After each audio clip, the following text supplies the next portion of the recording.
Welcome student. SVM online class में आपका स्वागत है। बात करेंगे आज नए लेसन की। हमने 6 लेसन पूरे कर लिए। पाठ संख्या 7 पढ़ेंगे आज, तो ध्यान देंगे। पाठ 7 की शुरुआत करते हैं। पाठ का नाम है जनजातियाँ। क्या नाम है? जनजातियाँ, अलग अलग जातियाँ लोगों की। खाना बदोश, खाना बदोश ऐसे लोग जो खाना की सुविधाएं करने के लिए एक स्थान से दूसरे स्थान पर खाने के लिए, पेट भरने के लिए जाते रहते हैं वो। इसके अलावा और एक जगह पर बसे हुए समुदाय, एक जगह पर बसे हुए समुदाय, ये है आपका लेसन का नाम।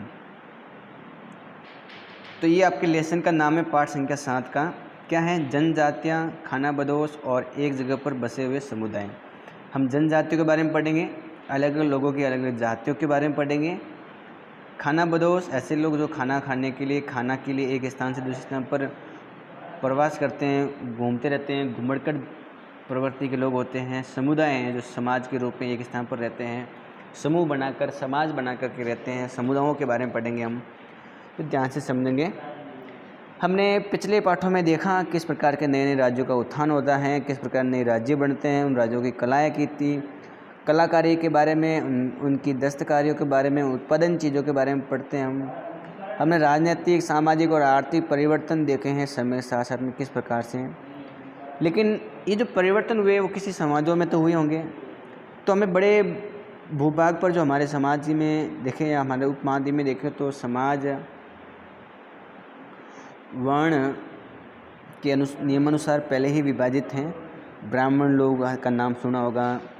इसके अलावा अगर हम समाज के आर्थिक दौर को देखें तो अमीर और गरीब प्रकार के लोग दिखाई देते हैं। तो काफ़ी समय में अलग अलग प्रकार के लोग हैं। ठीक है, अब बात करते हैं कि जो जनजाति हैं वो क्या हैं। और पहली बात है कि जनजातियाँ दरअसल बड़े बड़े शहरों से दूर हैं। तो जनजातीय समाज के बारे में पढ़ेंगे हम। जनजातीय समाज ये शहरों से परे हैं। परे मतलब दूर हैं, शहरों से क्या हैं? दूर हैं या परे हैं। जंगल में निवास करती हैं जनजातियाँ और आज भी पुराने तरीक़ों से निवास करती हैं जनजातियाँ। ठीक है, ये ध्यान रखना आपको। अगर हम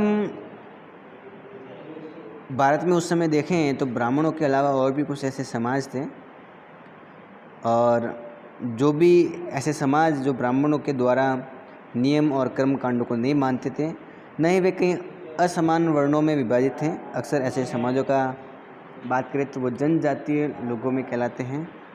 तो ऐसे समाज जो ब्राह्मणों द्वारा नियम और कर्मकांडों को नहीं मानते हैं, न ही वे कई असमान वर्णों में विभाजित हैं, ऐसा समाज जनजाति होता है।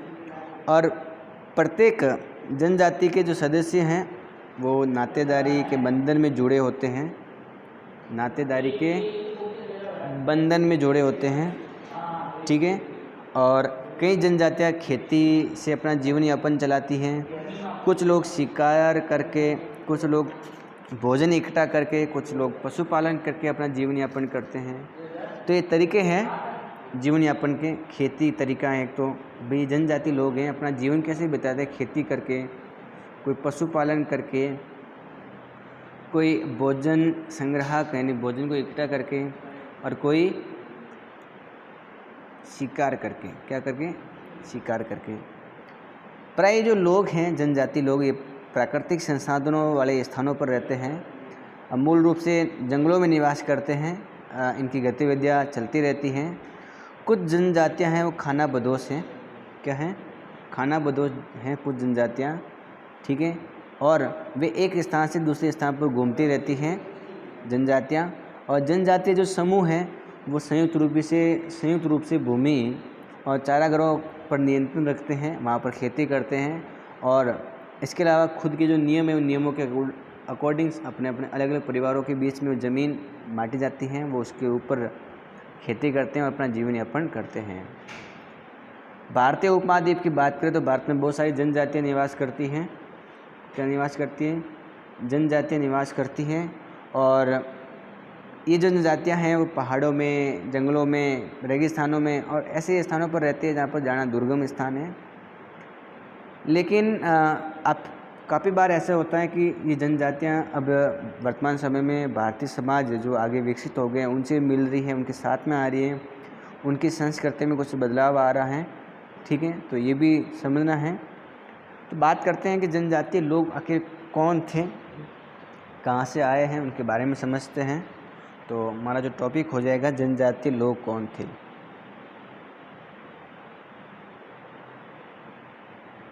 जनजातीय लोग कौन थे?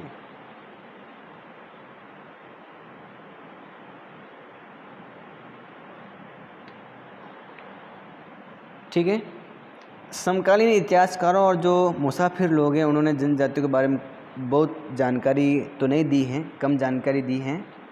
इतिहासकार जनजातियों के बारे में ज़्यादा नहीं जानते हैं, जितना भी जानते हैं उन्होंने बताया है। लेकिन किसी जनजाति के बारे में कोई लिखित दस्तावेज नहीं मिले हैं, एक दो को छोड़ करके कोई ख़ास दस्तावेज नहीं मिले हैं, ये भी ध्यान रखना है आपको।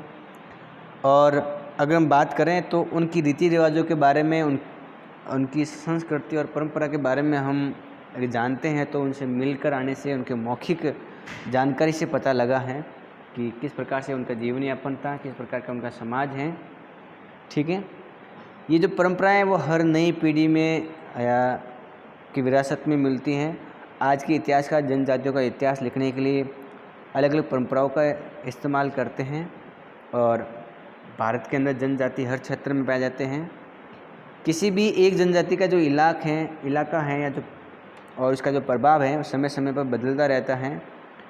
कुछ ऐसे स्थान हैं जहाँ शक्तिशाली जनजाति के लोग निवास करते हैं, जैसे पंजाब के अंदर जो खोखर जनजाति है।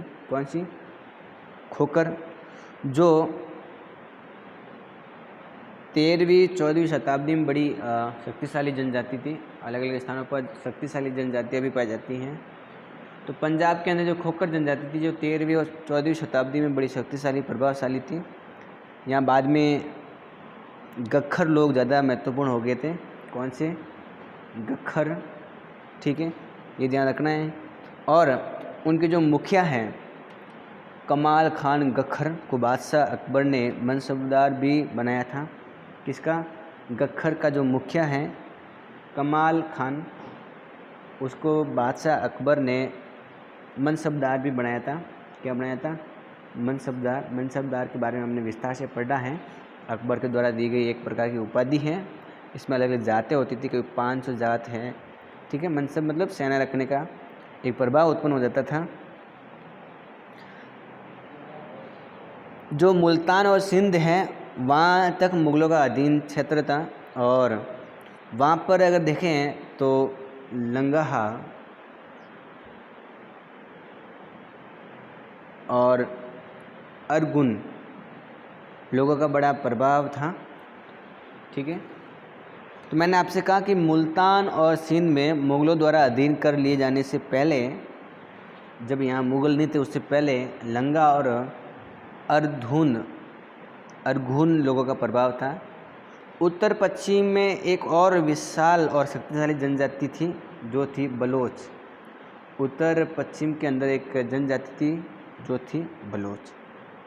ठीक है, ये जो लोग हैं बलोच जनजाति के लोग अलग अलग मुखिया वाले कहीं छोटे छोटे कुल में बटे हुए थे। कुल का मतलब ये वहाँ की परिवार या जो घर है उनका एक समूह होता है, उसको कुल कहते हैं। उन कुल में एक ही पूर्वज की संतानें होती हैं, दावा करते हैं कि हम एक ही पूर्वज की संतानें हैं और आपस में रिलेशन होता है सबका।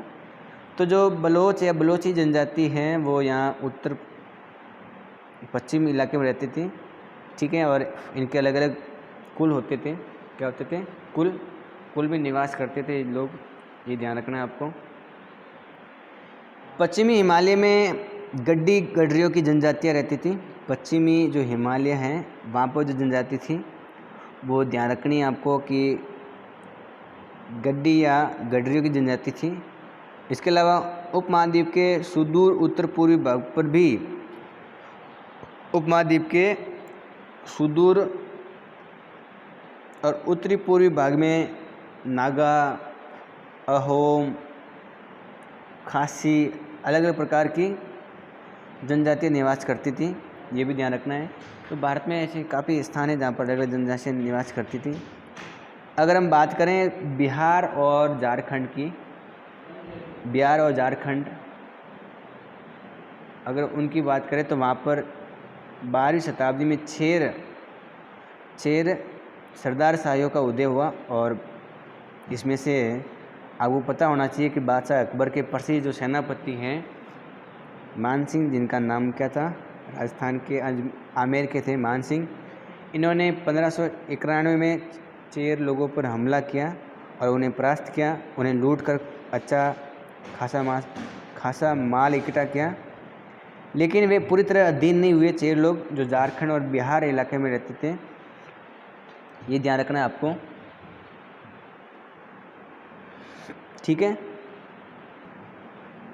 तो ये मान सिंह ने 1591 में जो अकबर के समय था, इन्होंने झारखंड और बंगाल के अंदर जो लोग रह रहे चेर, उन पर आक्रमण किया और उनको लूटा, लेकिन पूरे इलाकों पर अधीन नहीं कर पाए। औरंगजेब के समय जो मुग़ल सेनाएं हैं, उन्होंने चेर लोगों के कई किलों पर कब्जा कर लिया था और धीरे धीरे उन जनजाति को अपने अधीनस्थ रख लिया था। औरंगजेब के समय इस क्षेत्र में रहने वाली जो जनजातियां हैं, उसमें एक तो मुंडा जनजाति हैं और एक संथाल या संताल जनजाति हैं, ये भी ध्यान रखना है आपको। और ये जो जनजाति है मुंडा या संथाल, वो उड़ीसा और बंगाल में भी निवास करती हैं, झारखंड, बिहार, उड़ीसा, बंगाल के अंदर, ये ध्यान रखना आपको, उड़ीसा और बंगाल में, ठीक है, वहाँ पर भी रहते हैं, ये ध्यान रखना है आपको। अगर हम बात करें कर्नाटक और महाराष्ट्र के अंदर, तो वहाँ पर अलग अलग जनजातियाँ थी, जिसमें एक तो कोली और बेराद जनजातियाँ थी, कहाँ पर, महाराष्ट्र और कर्नाटक के अंदर, ठीक है, ये भी आप याद करेंगे। कर्नाटक में ये जनजातियाँ निवास करती थी, कई दूसरी जनजातियाँ भी निवास करती थी। कोली लोग गुजरात के कई इलाकों में भी रहते थे, कोली जो महाराष्ट्र की थी, ठीक है। और कुछ और लोग दक्षिण में जनजातियाँ थी, जैसे एक तो जनजाति हैं कोरागा, वेतर, मारवाड़, ठीक है, ये भी दक्षिण भारत में इनकी आबादी काफ़ी थी, ये भी दक्षिण भारत में निवास करती थी। और अगर बात करें हम भीलों की, तो भील जनजाति हैं और वो पश्चिमी और मध्य भारत में रहती हैं। अगर बात करें 16वीं सदी के अंत में आते आते, तो ये जो भील जनजाति है वो खेतिहर बन गई थी, जमींदार भी बन चुके थे। भील जनजाति काफ़ी लोग शिकार करने में माहिर हैं, इसमें शिकार करने में। और अगर बात करें तो वर्तमान समय में भील के अलावा जो छत्तीसगढ़ जिला राज्य है और मध्य प्रदेश है, महाराष्ट्र है, आंध्र प्रदेश है, यहाँ पर भी गौंड जनजाति के लोग भी काफ़ी निवास करते हैं, ये भी ध्यान रखना है आपको। तो बहुत सारे जनजाति के लोग निवास करते हैं, इस बात को भी आप अच्छी तरह से समझेंगे। अगर हम बात करें अलग अलग जातियों की, तो पहले आपको ये मानचित्र देखना है।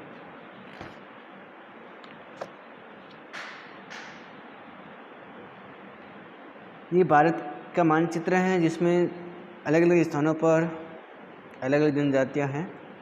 जैसे सबसे पहले ऊपर से बात करते हैं, सबसे ऊपर आपको अक्खर जनजाति दिखाई दे रही है, फिर खोखर जनजाति, जंजुआ जनजाति और लंगाहा जनजाति। बलोची जनजाति इधर आई है और अरगुन जनजाति यहाँ पर है। तो ये जो पानी है, उस पानी के किनारे किनारे जो जनजाति हैं, जिसमें लंगा, जंजुहा, खोखर, ठीक है, गखर, बलूची, इधर जनजाति थी समास।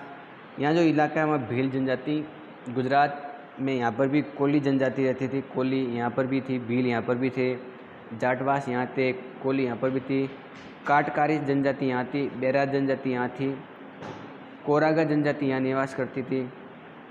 ये गोंडवाना प्रदेश है। गोंड, बेगस और खोंड, कोयास, ये सब जनजाति हैं। चेर, ओरोन, मुंडा, संथाल या संताल, खासी, कोच, अहोम, काचरीस, नागा, ये सब अलग अलग जनजातियाँ हैं, ठीक है। दक्षिण भारत में ये जनजातियाँ थी, वेतर हो गया, बाजागस हो गया और मारवाड़ हो गया। ये दक्षिण भारत की क्या है, राजधानियाँ जनजातियाँ हैं, ये ध्यान रखना है आपको।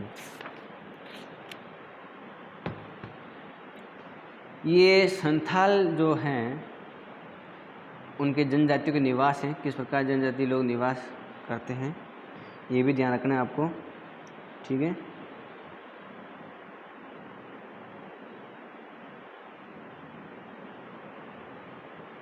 जैसे जनजाति के लोग नृत्य करते हुए दिखाए गए हैं, क्या दिखाया हुआ है, नृत्य करते हुए, ठीक है।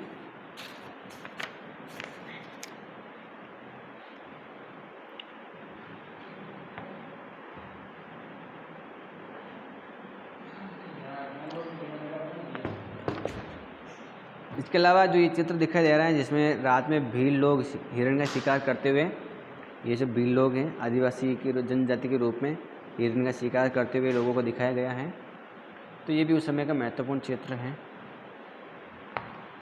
अब बात करते हैं खाना बदोश और घुमंती लोग कैसे थे, किस प्रकार के रहते थे, उनकी बात करते हैं। तो टॉपिक है हमारा खाना बदोश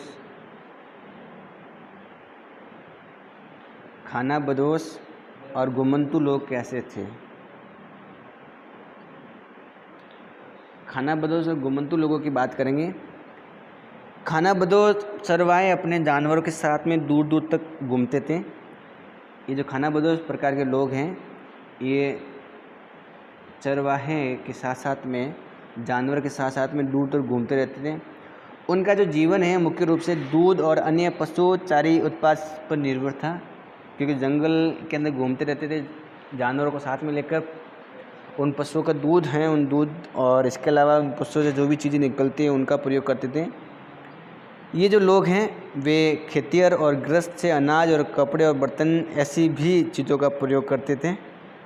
ये लोगों से विनिमय करते थे, ऊन, घी वगैरह, कपास का, ठीक है। खेतिहर और गृहस्थ लोगों से ये क्या करते थे, वस्तु विनिमय करते थे, उनके लिए वो घी वगैरह दूध देते थे, ठीक है। वस्तु विनिमय का मतलब तो समझ गए होंगे आप कि एक स्थान से दूसरे स्थान पर कुछ लेना देना, ठीक है। जैसे अगर बात करें तो चित्र आप देख सकते हो आराम से उस समय का। घुमंतू व्यापारियों की श्रृंखलाएं भारत को बाहरी दुनिया से जोड़ती थी, और यहाँ जो मेवा इकट्ठा करने वाले लोग आपको दिखाई दे रहे होंगे जो ऊँट पर लादे हुए हैं, ठीक है। और मध्य एशिया के व्यापारी ऐसी वस्तुओं भारत लाते थे और बंजारे और अन्य व्यापारी लोग इन्हें स्थानीय बाजार तक पहुँचाते थे। तो एक प्रकार से वस्तुओं का आदान प्रदान हो रहा है यहाँ पर। तो उस समय ऐसे लोग थे खाना बदोश लोग, ठीक है, ये ध्यान रखना आपको। कुछ खाना बदोश अपने जानवरों पर सामानों की ढुलाई का काम भी करते थे। एक स्थान से दूसरे स्थान पर जाते थे, सामानों को खरीद कर फरोख्त कर सामानों को ले जाना, बेचना वगैरह काम करते थे, ठीक है। बंजारा लोग अब सबसे महत्वपूर्ण व्यापारी खाना बदोश हैं। उनका कारवा या उनका जो दल है वो टांडा कहलाता था। कारवा क्या कहलाता था, उनका जो कारवा है वो टांडा कहलाता था। सुल्तान जो अलाउद्दीन खिलजी हैं बंजारों का ही एक इस्तेमाल नगर के बाज़ारों तक अनाज की ढुलाई के लिए करते हैं उस समय। और बादशाह जहांगीर ने अपने संस्मरणों में लिखा है कि बंजारे विभिन्न इलाकों में से सबसे अपने बैलों पर अनाज लेकर जाकर शहर में बेचते थे। सैन्य अभियानों के दौरान वे मुगल सेना के लिए खाद्यान्न की व्यवस्था करते थे, सामान ढुलाई का काम करते थे। किसी भी विशाल सेना के लिए वो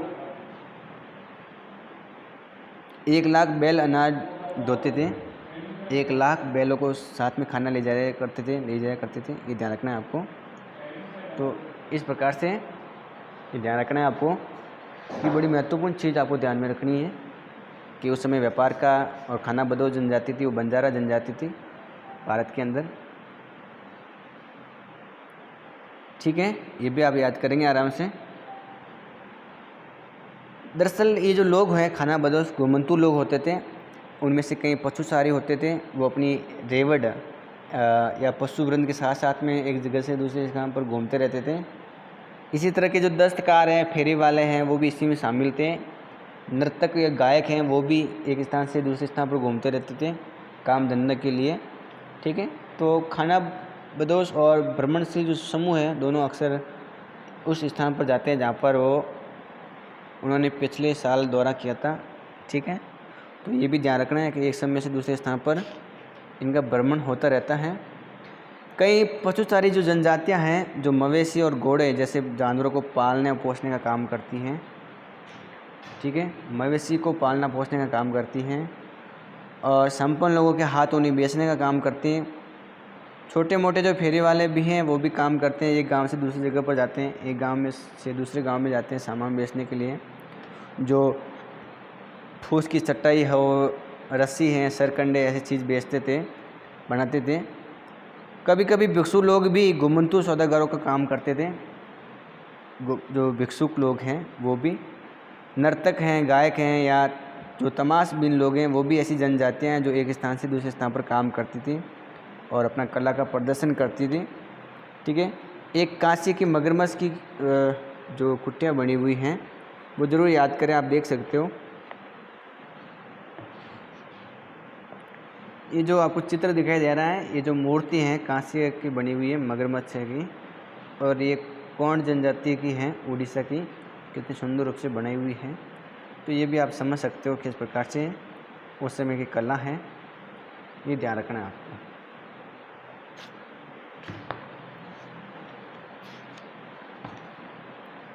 अब बात करना है हमें बदलते समाज और नई जनजातियों की श्रेणियों के बारे में। तो हमारा जो टॉपिक होगा वो होगा बदलता समाज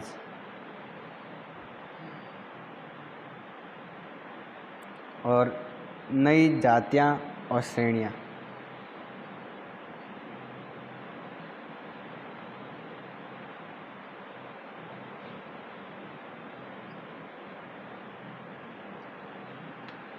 ठीक है, बदलते हुए समाज और नई जातियां, नई श्रेणियों की बात करते हैं हम।